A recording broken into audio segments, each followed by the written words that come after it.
وأشهد أن لا إله إلا الله وحده لا شريك له وأشهد أن محمدا عبده ورسوله أما بعد فقد قال الله تعالى في القرآن الكريم والفرقان المجيد أعوذ بالله من الشيطان الرجيم بسم الله الرحمن الرحيم يا أيها الناس اتقوا ربكم الذي خلقكم من نفس واحدة وخلق منها زوجها وبث منهما رجالا كثيرا ونساء واتقوا الله الذي تساءلون به والأرحام إن الله كان عليكم رقيبا اللهم صل على محمد وعلى آل محمد كما صليت على إبراهيم وعلى آل إبراهيم إنك حميد مجيد اللهم بارك على محمد وعلى آل محمد كما باركت على إبراهيم وعلى آل إبراهيم إنك حميد مجيد ربي اشرح لي صدري ويسر لي أمري واحلل عقدة من لساني يفقهوا قولي. கண்ணியத்திற்குரிய எல்லாம் வல்ல அல்லாஹ்வின் நல்லடியார்களே, அல்லாஹ்வுடைய பேரருளால் அவன் நம் மீது கடமையாக்கியிருக்கின்ற ஜும்மாவுடைய தொழுகை நிறைவேற்ற வேண்டும் என்பதற்காக வேண்டியும் அவருடைய மார்க்கத்தை அதன் தூய்மையான வடிவத்திலே அறிந்து செயல்படுத்த வேண்டும் என்ற நோக்கத்திற்காகவும் நாம் எல்லாம் இங்கே ஒன்று கொள்கிறோம்.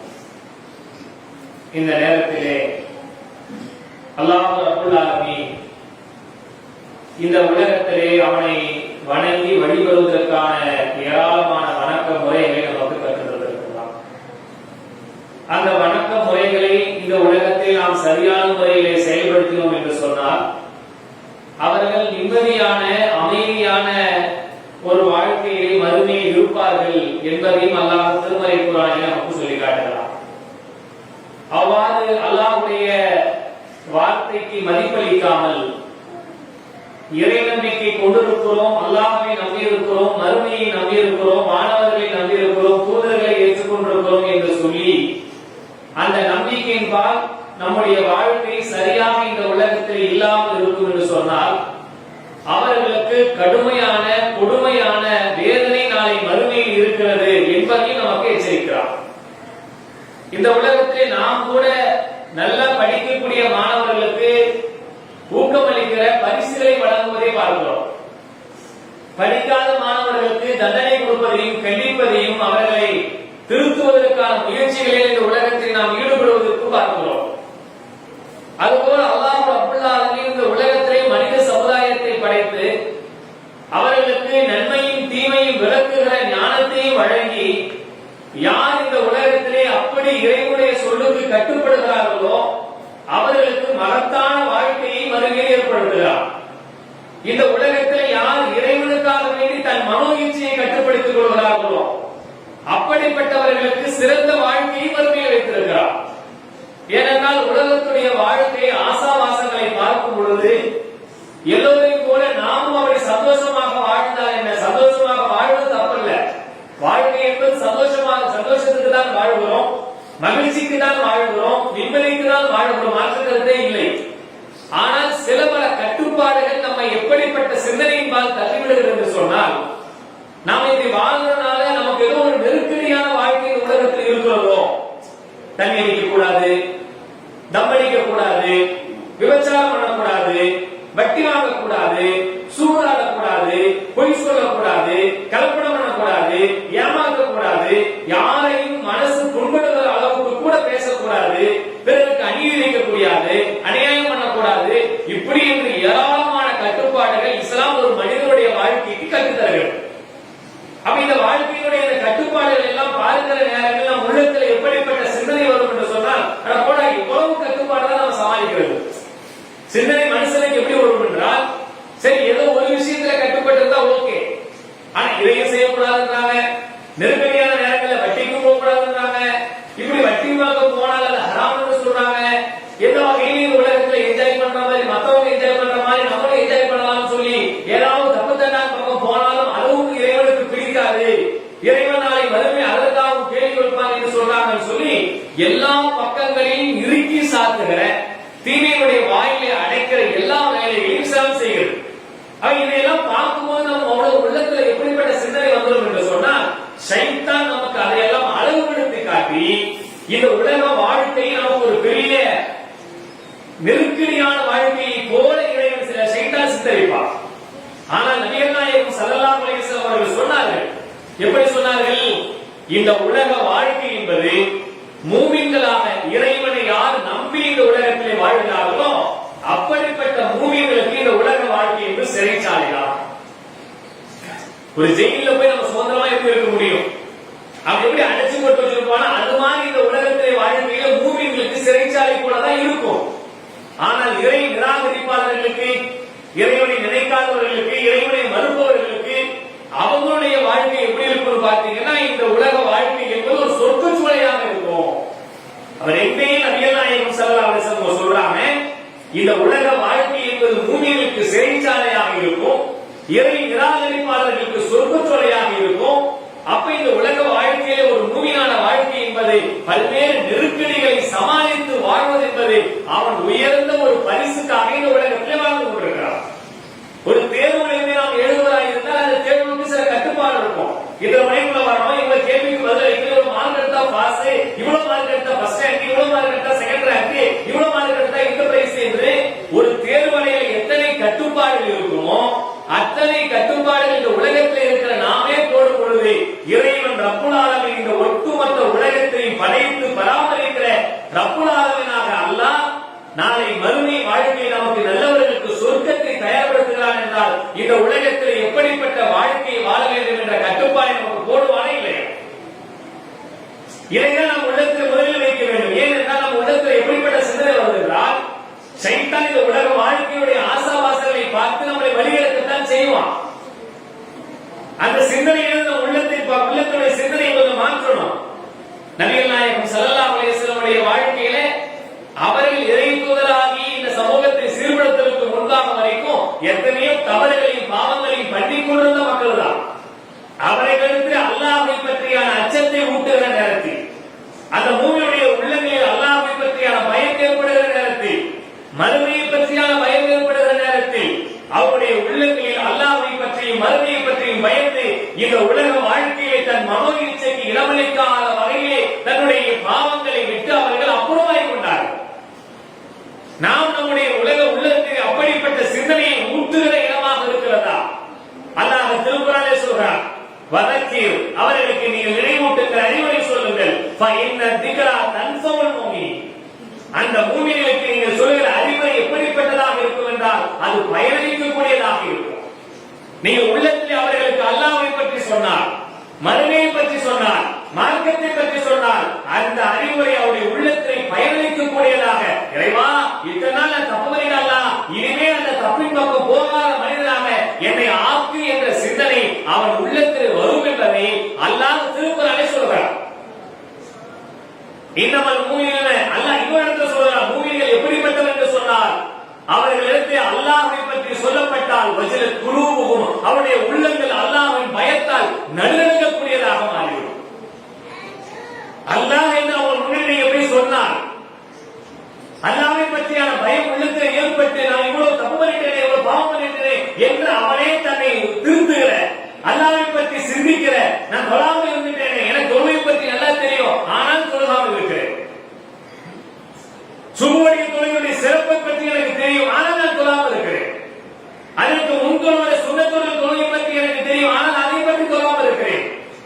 ஷைத்தானுடைய வாழ்க்கையிலே அப்படிப்பட்ட ஒரு பெரிய மோசமான நிலை ஏற்படுத்திக் கொண்டிருக்கிறானே, இறைவா என்ற அந்த பயம் உள்ளத்தில் ஏற்பட்டு தன்னை மாற்றிக் கொள்கிற மனநிலைக்கு அவன் வந்து விடுவான்.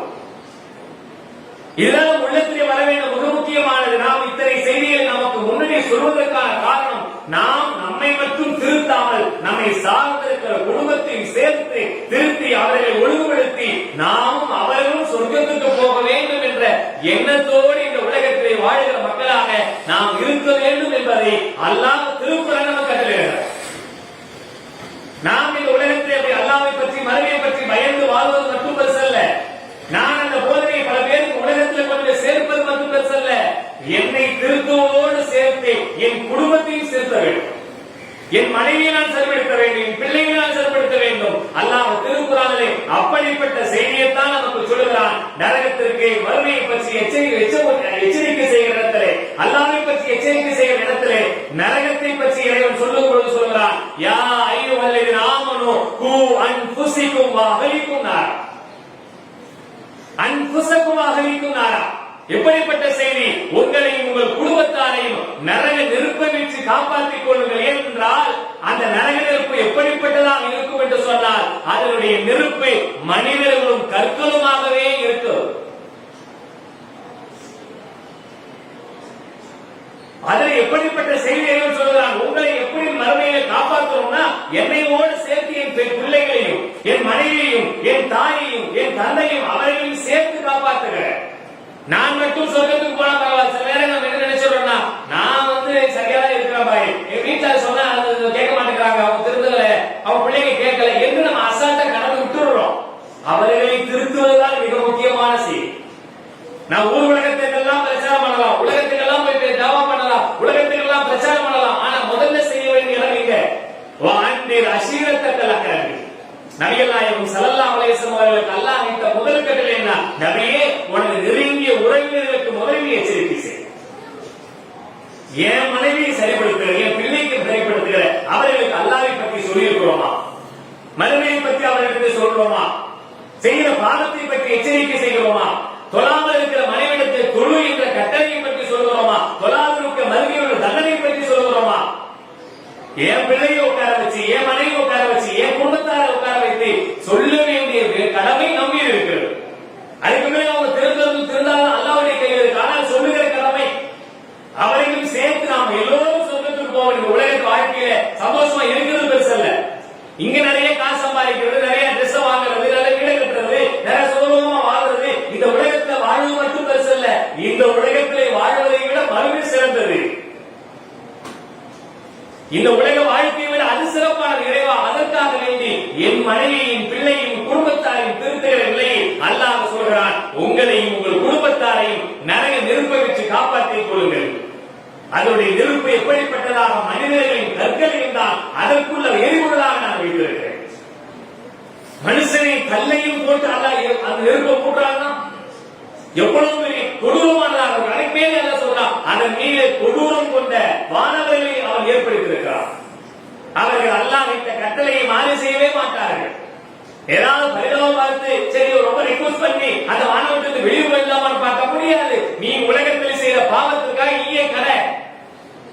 அல்லாஹ் பார்த்து கருணை பொழுந்தவர்களை தவிர யாரும் அதிலிருந்து வெளியே வர முடியாது என்று நினைக்கும் பொழுது என்னுடைய குடும்பத்தாருக்கான அறிவுரை, எச்சரிக்கை, தாவாவை நான் எங்கே செய்து கொண்டிருக்கிறேன் என்பதை நாம் சிந்திக்க கடமைப்பட்டிருக்கிறோம். எத்தனையோ பேர் அதை மறந்துடுறோம். நான் தொழுகை காலையில் எழுந்து என் மனைவியை கூட்டி என் பிள்ளைகளை கூட்டி தொழுவுகிறேன். தொழுகைதான் நம்ம மறுமையிலான வெற்றியுடைய முழக்காலம். அந்த தொழுகையை ஒருவன் சரியாக செய்துவிட்டால், அதை நிறைவேற்றிவிட்டால் பெரும்பாலான பாவங்களை விட்டு அவன் அப்புறப்படுகிறான். ஏனென்றால் இன்ன ஸலாத்த தன்ஹா அனில் ஃபஹ்ஷாஇ வல் முன்கர். தொழுகை என்பது உங்களை மானக்கேடான காரியத்தை விட்டு, தீமையான செயலை விட்டு உங்கள் உள்ளத்தில் ஒரு மாற்றத்தை ஏற்படுத்தும், தடுக்கும் என்று அல்லாஹ் சொல்கிறான். அது தொழுகும் பொழுது அல்லாஹ் நிற்கிற இறைவனை பார்க்கிறான், என கண்காணிக்கிறான் என்ற பயம் உனக்கு ஆட்டோமேட்டிக்கா உள்ள வரும் பொழுது அல்லாஹ் என்னை கண்காணிக்கிற அந்த கண்காணிப்பு எல்லா நேரத்தையும் கண்காணிப்பானே என்ற பயத்தால் அவன் பாவத்திலிருந்து வெளியே வருவான். அவன் உலகத்தில் போய் பெரும்பாலும் தப்பு செய்கிற வாய்ப்பு ரொம்ப குறைவா இருக்கு. ஏன்னா அது தொழில் இருக்கிறான், அல்லாஹ்வை நினைக்கிறான், அல்லாஹ்வை பற்றி சிந்திக்கிறான். அதைத்தான் முதலிலே இஸ்லாம் செய்ய சொல்லுகிறது. முதல் கடமையான அந்த தொழுகையை நான் என் பிள்ளைக்கும் பெற்றோருக்கும் மனைவிக்கும் சொல்லுகிற மனிதனாக ஒருவருக்கு ஒருவர், மனைவி கணவனுக்கும், கணவன் மனைவிக்கும், பிள்ளை தாய்க்கும், தாய் பிள்ளைக்கும், எல்லோருக்கும் சேர்த்து நாம் அப்படி செய்யறோம். சிந்திச்சு பாருங்க, நம்ம குடும்பத்தில் அப்படிப்பட்ட நிலையை எத்தனை பேர் செய்து கொண்டிருக்கிறார்கள் சிந்திச்சு பாருங்க. ஆனா வெளியே போகிறதுக்காக வேண்டி எத்தனை இடங்களை நம்ம முயற்சி பண்றோம். எங்கேயா ஒரு இடத்துக்கு டூர் போகணும், எங்கேயா முக்கியமான ஒரு இடத்துக்கு போகணும் அப்படின்னா நம்ம சொந்த பத்தி எல்லாருக்கும் போன் போட்டு கூப்பிடுவோம், எல்லாரும் கரெக்டா டைம் அசம்பளாக இருப்போம், அதுக்கான பொருளாதாரத்தை திரட்டுவோம், அதுக்கான ஷெடியூல போடுவோம், எல்லாம் செய்வோம். ஆனா நன்மையான காரியத்துக்கு, தொழுகைக்காக வேண்டி அப்படி நன்மையான காரியத்துக்காக அந்த மாதிரியான நிலையில் நம்முடைய செயல்பாடு நாம் திருத்திருப்போமா? சிந்திச்சு பாருங்க. அந்த சிந்தனை எப்பொழுது வரும் என்றால் அல்லாஹ் நாளை மறுமையிலே என்னை எழுப்பி நிப்பாட்டுவான், விசாரணை செய்வான், அந்த சொர்க்கத்தை நல்லவர்களை அனுப்புவான், பாவிகளை நரகத்தின் பால் தள்ளுவான். அந்த நரகம் கொடூரமானது, பயங்கரமானது, ரொம்ப மோசமானது என்ற எண்ணம் உள்ளத்திலே வரும்பொழுதுதான் இந்த உலகத்திலே அதன் பக்கமான ஒரு பயம் உள்ளத்தில் இருக்கும்.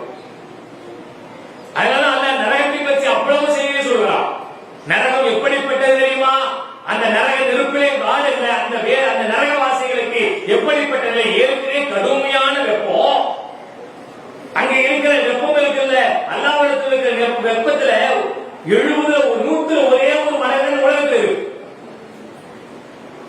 இந்த ஒரு நெருப்புக்கு அவ்வளவு கொடுமை என்று சொன்னால் இறைவிட பன்மடங்கு பெருசா இருக்கிற அந்த நரக நெருப்புல ஒருத்தவன் வெந்துகிட்டு இருக்கும் பொழுது அங்கே அவன் கடுமையான வேதனை இருக்கிற நேரங்கள்ல அவன் தவிச்ச வாய்க்கு தவிச்ச நாவுக்கு தண்ணி கேட்கிற நேரத்துல அவனுக்கு கொடுக்கப்படுகிற நீர் எப்படிப்பட்ட தெரியுமா? கொதி நீராக கொடுக்கப்படும். கொதிக்க கொதிக்க அப்படியே செம்பு கொதிப்பதை போல அவர்களுக்கு நீரை கொண்டு கொடுப்போம். அந்த நீரை வாங்கி கொண்டு அவன் மடங்கு குடிப்பான். எவ்வளவு கொஞ்சம் சூட நாக்கில் டீ பட்டாலே ஒரு 2 நாளைக்கு டீ குடிக்க முடியாது. கொஞ்சம் சூடு அப்படி நாக்க சுட்டு போச்சுன்னா அந்த சூடுல 4 நாளைக்கு நமக்கு டீ குடிக்க முடியாது, தண்ணி சாப்பிட முடியாது, சாப்பிட முடியாது என்றால் அவ்வளவு கொதி நீராக இருக்கிற அந்த நீரை அவன் வாங்கி குடிச்சுட்டே இருப்பான் என்று சொன்னா அதனுடைய தாகத்தையும் கணிக்காது, அவனுடைய பசியும் போக்காது. அங்கே ஜக்கூம் என்ற மரம் இருக்குல்ல, முள்ளாலான மரம், அந்த மரத்துடைய செடி அவனுக்கு கொடுக்கப்படுமா? அதை வாங்கி அவன் தின்னுவான். முள் மரத்தை அதை அவன் தின்னுவான். எப்படி தின்னுவான்? அது பசி போயிடுமோ, தாய் அவனுக்கு போயிடுமோ நினைச்சு உலகத்துல பசி நீக்க சாப்பிடுவான். அது மாதிரி அவன் சாப்பிடுவான். ஆனா அதுவும் அவனுடைய பசியை போக்காது. இன்னும் ஒருபடி மேலே போய் அல்லாஹ் சொல்றான், குர்ஆனிலே நரகத்தை பற்றி எடுத்து பார்க்கிற நேரத்துல இன்னும் ஒருபடி மேலே போய் சொல்றான். அவன் அந்த நேரத்துல தவிச்ச வாய்க்கு தண்ணீர் கிடைக்குமான்னு நினைப்பான்ல, அந்த நேரத்துல அங்கே நரகவாசியுடைய சீழ் அவர்களுக்கு கொடுக்கப்படும். சீழ் லைட்டா ஒரு குடிலிருந்து வெளியே வந்தா அந்த ஸ்மெல் நம்மளால தாங்க முடியாது. அதையே அவனுக்கு குடிக்கிற பானமாக கொடுத்தா அந்த பானத்தை வாங்கி அவன் குடிப்பானா? அவ்வளவு கொடுமையாக அந்த நாத்தம் கொண்ட அந்த சீலை வாங்கி அவன் குடிப்பான். அது அவனுடைய பசியை போக்காது என்று சொல்கிறார். அங்கே ஆடைகள் எப்படி இருக்கும்? அங்கே தாராளான ஆடை, நெருப்பாலான ஆடை. இன்னைக்கு நம்ம எப்படி ட்ரெஸ் போட ஆசைப்படுறோம்? வெயில் காலத்தில் ஆனா காட்டன் ட்ரெஸ், பனிகாலமானா நமக்கு எப்படி சொட்டு மாதிரி எப்படி தாங்குமோ அது மாதிரி ட்ரெஸ் போட ஆசைப்படுறோம். வெயில் காலத்துக்கு ஒரு ட்ரெஸ், மழை காலத்துக்கு ஒரு ட்ரெஸ், பனிகாலத்துக்கு ஒரு ட்ரெஸ், விதவிதமாக ட்ரெஸ் போட ஆசைப்படுறோமே. அங்கே நரகவாசிகள் எப்படிப்பட்ட நிலையில் இருப்பார் என்றால் அவர்கள் தாராளான ஆடை, நெருப்பாலான ஆடையை போடுவார். இதெல்லாம் யாருக்கு என்று சொன்னால் இந்த உலகத்தில் இறைவனுடைய சொல்லை மறுத்தவர்களுக்கு, அதை மறைத்தவர்களுக்கு, அல்லாஹ்வை பற்றி பயப்படாமல், மறைவை பற்றி பயப்படாமல் இந்த உலகத்தில் வாழ்கிற வாழ்க்கையை தன் மனம் போன அடிப்படையில் வாழ்க்கை. அதனாலதான் அல்லாஹ் சொல்கிறான், யார் தன் மனோ இச்சையை கட்டுப்படுத்தி வாழ்கிறார்களோ அப்படிப்பட்டவர்களுக்கு அல்லாஹ்விடத்தில் சொர்க்கத்தை இறைவன் உறுதிப்படுத்துகிறார். தன் மனோ இச்சை எனக்கு ஆசைப்பட்டதா இந்த உலகத்தை செய்வதா வரல, இறைவன் எதை ஆசைப்பட்டு அதை செய்ய சொன்னாரோ அதை செய்வதற்காக இந்த உலகத்தில் இருக்கிறது. கட்டி ஹராம், அது ஹராமாக்கப்பட்டது. அல்லாஹ் விட்டுவதை தடுத்தார்கள், இறைவன் அதை தடுத்தார். இந்த உலகத்தில் பூமியாக இருக்கிற நான் அதை செய்ய மாட்டேன், அல்லாஹ் அதை தடுத்திருக்கிறான். தடுத்த பக்கம் நான் போவேன்.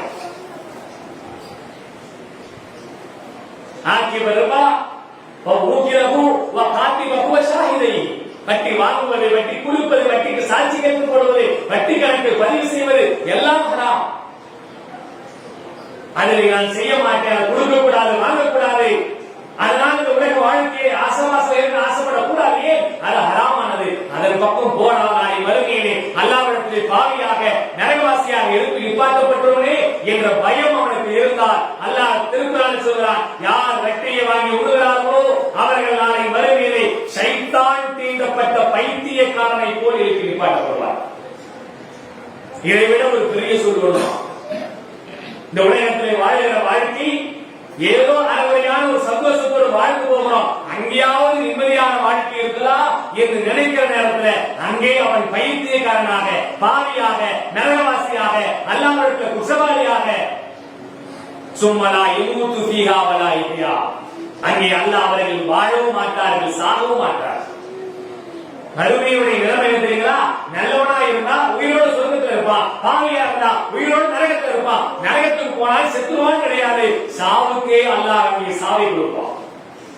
மரணத்துக்கே அங்கே மரணம். நபிகள் நாயகம் ஸல்லல்லாஹு அலைஹி வஸல்லம் சொன்னார்கள், அல்லாஹ் ரப்பல் ஆலமீன் மறுமையிலே அந்த மரணத்தை ஒரு ஆட்டு வடிவிலே உருவாக்கி அதை அறுத்து பலியிடச் சொல்லுவார். மரணத்திற்கு அங்கே மரணம் கொடுக்கப்படும்.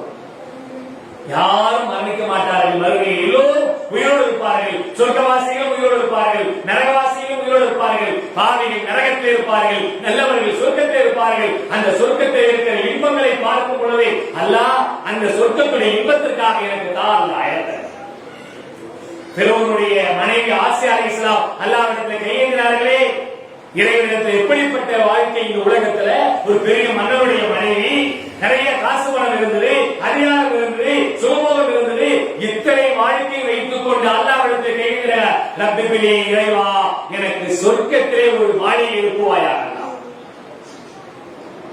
பைத்தில் ஜன்னா வீட்டை எழுப்பால்லா, மாளிகையை தால்லா, சொர்க்கத்தில் எனக்கு ஒரு மாளிகையை தால்லா, இந்த கொடுங்கோல பாலியத்திலிருந்து எனக்கு பாதுகாப்பை தால்லா. ஒரு மன்னனுடைய மனைவி எப்படிப்பட்ட ராஜாவுடைய மனைவி எவ்வளவு சுகத்தோடு இந்த உலகத்திலே வாழலாம். அவன் தன்னை ரப்புக்கும் ஆளா, இறைவனுக்கெல்லாம் மிகப்பெரியவன் நான் தான் என்று அகம்பாவத்தை ஆணவத்தை அழிகிறான், அல்லாஹ்வுடைய வசனங்களை மறுக்கிறான். இப்படிப்பட்ட பாவியோடு நான் வாழ்ந்து விடாமல் உன்னிடத்திலே சொர்க்கத்தில் இழ வேண்டும் என்று ஆசைப்பட்டார்களே, அப்படிப்பட்ட மூமின்களை தான் ஒட்டுமொத்த மூமின்களுக்கும் அல்லாஹ் முன்மாதிரியாக சொல்கிறான்.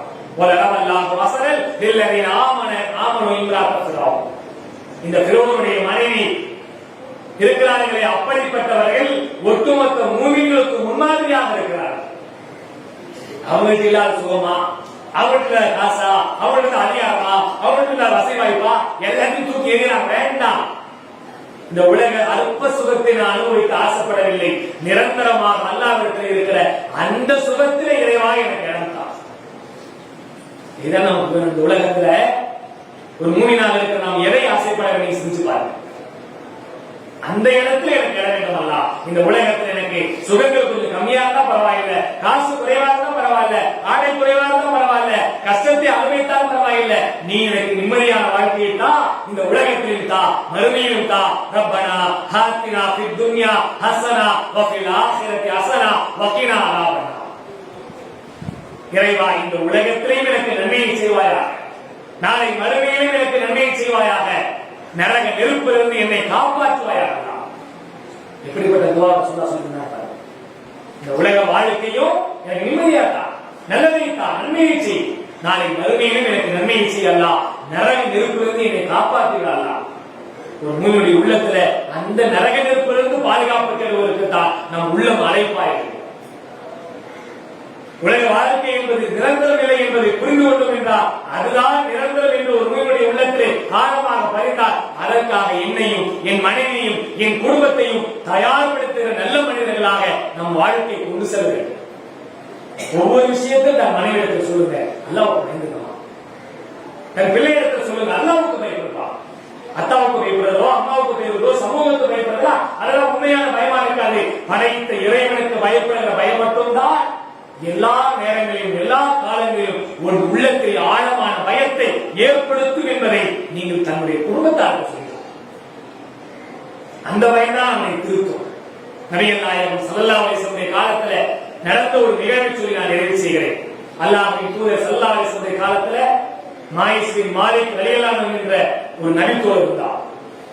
அல்லாஹ்வின் மறுமையை நம்புகிற நம்முடைய உள்ளத்தில் கூட அப்படிப்பட்ட அச்சம் ஏற்படுமா என்று பயம் என்று சந்தேகப்படுகிற அளவுக்கு அல்லாஹ்வின் தூதருடைய காலத்தில் வாழ்ந்த ஒரு நபி தோழர் அல்லாஹ்வின் தூதர் ஸல்லல்லாஹு அலைஹி வஸல்லம் சொன்னார், அல்லாஹ்வின் தூதரே, நான் ஜினா செய்துவிட்டேன், விபச்சாரம் பண்ணிவிட்டேன். இதை யாரும் வெளிப்படுத்துவோமா? நான் செய்த தப்பை உலகத்தில் சொல்வதற்கு எந்த மனுஷனும் ஆசைப்பட மாட்டான். அல்லாஹ்வின் தூதரிடத்தில் சொன்னார்கள். சொன்னபடி ரசூலுல்லாஹ் சொன்னாங்க, அதெல்லாம் செஞ்சிருக்க மாட்டேன், சின்ன தப்பை செஞ்சிருப்பேன், முத்த விட்டு போப்பா அப்படின்றார். இல்லையா சொல்ல, நான் செஞ்சிட்டேன். மீண்டும் மீண்டும் அவர் சொல்லுகிறார்.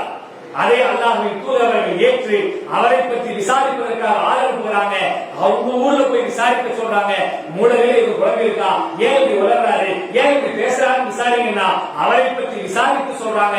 அவர் மூல குழம்புகளா இல்ல, தெளிவான மனுஷன் தான், நல்ல ஆரோக்கியமான ஆளுதான், ஆனால் அவர் செய்த தப்பை உங்களிடத்தில் ஒப்படைக்கிறார் என்று சொன்னவனே அல்லாஹ்வின் தூதர் ஸல்லல்லாஹு அலைஹி வஸல்லம் அவர்கள் இஸ்லாமிய சட்டத்தின் அடிப்படையில் தான் செய்த தப்புக்காக வேண்டி அவரை கல்லால் அடித்து கொள்ள சொல்கிற கட்டளை நிறைவேற்ற சொல்கிறார்கள். தன் செய்த பாவத்தை அல்லாஹ்வை முன்னிறுத்தி மறுமையிலே நரகத்தின் நெருப்பை அஞ்சி இந்த உலகத்திலே தண்டனை அனுபவித்து விட்டால் நாளை மறுமையில் அல்லாஹ்வுக்கு தண்டனை இல்லை என்ற பயத்தின் காரணமாக அல்லாஹ்வின் தூதருக்கு சொன்னார்கள்.